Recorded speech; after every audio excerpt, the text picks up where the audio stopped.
Eighth example, and what is said here, water is filled in a rectangular tank of size 3 by 2 by 1. Find the total force exerted by the water at the bottom. So here this is the rectangular water tank which is being filled with water. Its length is 2 meter, breadth is 3 meter, and height is say 1 meter. Okay. But they said consider the vertical part area as 2 by 1. So I must change this, the vertical part, as 2 by 1. So in that case I should take this as 3 and this as 2. So this particular tank is being completely filled with water. First question, that is let's start with the A part of this question now. Find the total force exerted by the water at the bottom. So the force exerted by water at the bottom will be pressure exerted into area, while the pressure exerted by water will be H rho G into area. The depth is 1 meter, the density of water is 10 to the power 3, and acceleration due to gravity is 10, which is given in question. Into the base area of the tank will be 2 meter by 3 meter, that is length into breadth. So it will be 2 3s are 6, and this will be 10 to the power 4 Newton, and that is the force exerted. Second, consider vertical side area as 2 by 1. Take a horizontal strip of width dx. Okay, so let us suppose I am considering this vertical side of the water tank, that is 2 by 1, and we are taking dx meter element at a depth x. So at a depth x we are taking a small element of thickness dx on the side wall. Find the force exerted by the water on the strip.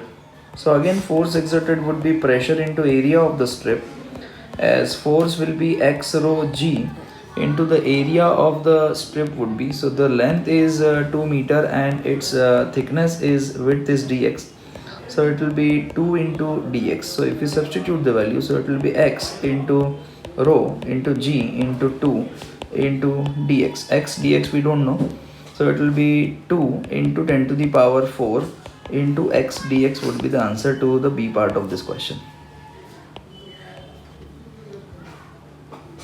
Find the force exerted on the, okay, now the C part. Find the torque of the force calculated in part B. Okay, the torque would be equal to force into perpendicular distance. Okay, and we need to find the torque about the bottom edge O. So as this is the, that is the force being exerted here.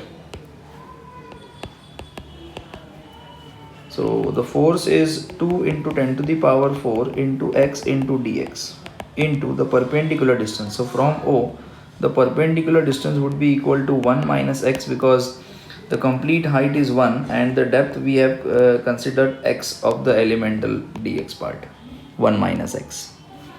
So the torque will be this. On solving this, let's simplify this. 2 into 10 to the power 4 in bracket x minus x square dx would be the torque. That is the answer to the question in part C. Find the total torque by the water on this side. Now in order to find the total torque in this side, we need to integrate the torque due to smaller force. So let's take the next page. So if we want to find the net torque, so it will be integration of the torque exerted by that smaller forces. So it will be 2 into 10 to the power 4 into integration in bracket x minus x square dx. Okay, let me check once whether I have written correct or not. 2 into 10 to the power 4 in bracket x minus x square dx. Okay, now the integration, the x varies from 0 to 1. So 2 into 10 to the power 4 in bracket upper limit, integration of x will be x square by 2 minus this will be x cube by 3, limit varies from 0 to 1. So 2 into 10 to the power 4, first we will put the upper limit, that will be 1 square upon 2 minus 1 cube upon 3 minus, on substituting lower limit as 0, this whole term will become 0. So 2 into 10 to the power 4 into, So this comes out to be 1 upon 2 minus 1 upon 3. So 2 into 10 to the power 4 into, so 1 upon 2 minus 1 upon 3 would be equal to 1 upon 6. So 2 3s are 6 and 1 by 3 will be 0.333 into 10 to the power 4. So the torque would be equal to 3.33 into 10 to the power 4 Newton meter would be exerted by the water.